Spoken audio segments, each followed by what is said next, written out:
আলাইকুম রহমতুল্লাহ। আজকে আমি এবি সালাম কম্পিউটার থেকে কথা বলবো কিছু বেশি ডিমান্ডে থাকা ডুয়েল ব্যান্ডের ওয়াইফাই রাউটার নিয়ে। আসলে একটি ওয়াইফাই রাউটার ভালো মানের না হলে আপনার কানেকশন কখনোই স্টেবল হবে না। TP-Link আর্চার C50 AC 1200 স্পিড, 4টা অ্যান্টেনা, IPTP সাপোর্ট সহ দারুণ একটি রাউটার। ছোট থেকে মাঝারি বাসা বা অফিসের জন্য পারফেক্ট, দাম অনুযায়ী value for money. TP-Link archer C54 নতুন ডিজাইন, বিম ফর্মিং টেকনোলজি আছে, মানে সিগন্যাল সরাসরি আপনার ডিভাইস টার্গেট করে দেয়। C50 আপডেটেড ভার্সন বলা চলে।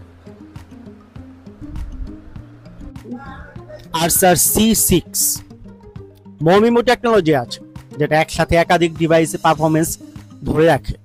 বাড়িতে অনেকগুলো ডিভাইস একসাথে চললে এই রাউটারটা দারুণ কাজ করে। TP-Link আর্চার C80 AC 1900 স্পিড, 2.4 গিগাহার্টজে পাবেন আপনি 600 Mbps, আর 5 গিগাহার্টজ পাবেন 1300 Mbps। High speed, stable connection আর বড় রেঞ্জ, তিনটাই পাবেন একসাথে।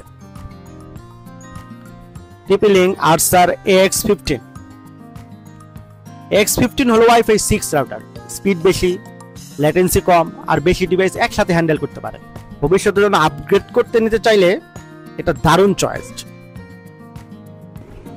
QD-WR1200 budget friendly dual band router, কিন্তু পারফরমেন্স দারুণ।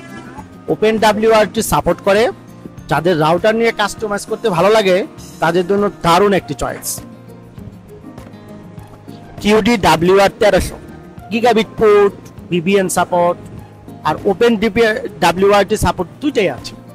হাই স্পিড ল্যান বা গেমিং কানেকশন চাইলে এটা নিতে পারেন, দারুণ একটি চয়েস।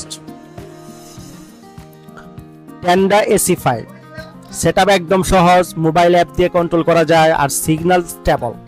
ঝামেলা মুক্ত ইউজের জন্য এটা হতে পারে আপনার বেস্ট চয়েস। Marcosys AC12 বা 12 TP-Link এর সাব ব্র্যান্ড, তাই মানের দিক থেকে নিশ্চিন্ত থাকা যায়। বাজেট কম কিন্তু ডুয়েল ব্যান্ডের দরকার, তাহলে এই মডেলটাই বেছে নিন। T-Link DIR 841 AC 1200 স্পিড, 4টা অ্যান্টেনা আর QoS কন্ট্রোল ফিচার আছে। গেমিং ও স্ট্রিমিং এর জন্য ভালো, মিড রেঞ্জ সেগমেন্ট খুবই ভরসাযোগ্য মডেল। সব রাউটারই পাওয়া যাচ্ছে এবি সালাম কম্পিউটারে, মাওলানা সুপার মার্কেট, ঘাটাইল, টাঙ্গাইল। আপনারা যদি না জানেন কোন রাউটারটি আপনার জন্য পারফেক্ট, আমাদের দোকানে এসে বলুন, আমরা সাজেস্ট করে দেব আপনার বাজেট অনুযায়ী সেরা রাউটার কোনটি। লাইক দিন, শেয়ার করুন আর আমাদের পেজটা ফলো করুন। পরের ভিডিওতে আবার দেখা হবে ইনশাল্লাহ। আসসালামু আলাইকুম রহমতুল্লাহ।